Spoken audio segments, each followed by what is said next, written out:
అందరికీ నమస్కారం. నేను మీ గరిపేట నాగరాజు.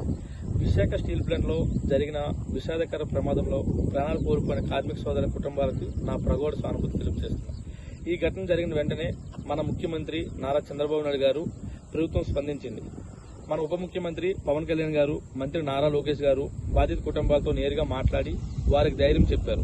ఒక్కొక్క కుటుంబానికి ₹1 నష్టపరిహారం ప్రకటించి ప్రభుత్వం తమ బాధ్యతను నిరూపించింది. అంతేకాదు బాధిత కుటుంబాల భవిష్యత్తులో ఆర్థికంగా ఇబ్బంది పడకుండా ఉద్యోగ అవకాశాలు కల్పించడం, అవసరమైన నివాస సదుపాయాల విషయంలో కూడా ప్రభుత్వం సానుకూలంగా స్పందించడం అభినందనీయం. ఇది కేవలం పరిహారం ప్రకటించడమే మాత్రమే కాదు, కుటుంబాలకు దీర్ఘకాలిక భరోసా ఇవ్వాలనే ఆలోచన నిదర్శనం. కానీ ఇలాంటి విషాద సమయంలో కూడా మాజీ ముఖ్యమంత్రి వైఎస్ జగన్మోహన్ రెడ్డి గారు రాజకీయ విమర్శలు చేయడం చాలా బాధాకరం. ప్రాణాలు కోల్పోయిన కుటుంబాలకు కన్నీళ్లు ఇంకా ఆరకముందే రాజకీయ లాభ నష్టాల గురించి మాట్లాడటం ప్రజలు గమనిస్తున్నారు.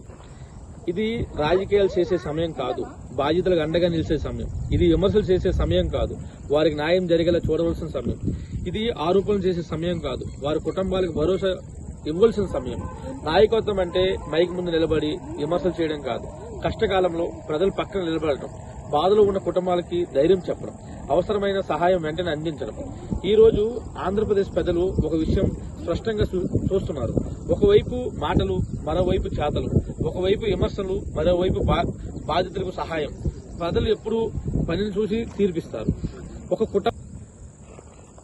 ఇప్పుడు ఆంధ్రప్రదేశ్ లో ఆ సంఘటన జరిగిన తర్వాత ఎవరైతే మరణించారో వాళ్ళకి మన ఆంధ్రప్రదేశ్ ప్రభుత్వం ఒక్కొక్కరికి ₹1 నష్టపరిహారం ఇచ్చింది. ₹1 నష్టపరిహారమే మాత్రమే కాదు, కుటుంబ సభ్యులకి ఉద్యోగ భరోసా, అవసరమైన సహాయము అందించాలనే సంకల్పంతో ముందుకు రావడం ప్రజా ప్రభుత్వ లక్ష్యం. ఇది ప్రజల కోసం పనిచేసే పాలన. ఇది బాధలో ఉన్న కుటుంబాలకి అండగా నిలిచే నాయకత్వం. బాధిత కుటుంబాలకి పూర్తి న్యాయం జరగాలి. ప్రమాదానికి కారణమైన వారిపై కఠిన చర్యలు తీసుకోవాలి. భవిష్యత్తులో ఇలాంటి ఘటనలు మళ్లీ జరగకుండా భద్రతా ప్రయాణాన్ని మరింత బలోపేతం చేయాలి. బాధిత కుటుంబాలకు మరోసారి నా ప్రగాఢ సానుభూతి తెలియజేస్తూ వారి కుటుంబాలకి భగవంతుడు మనోధైర్యాన్ని ఇవ్వాలని కోరుకుంటున్నాను. Thank you.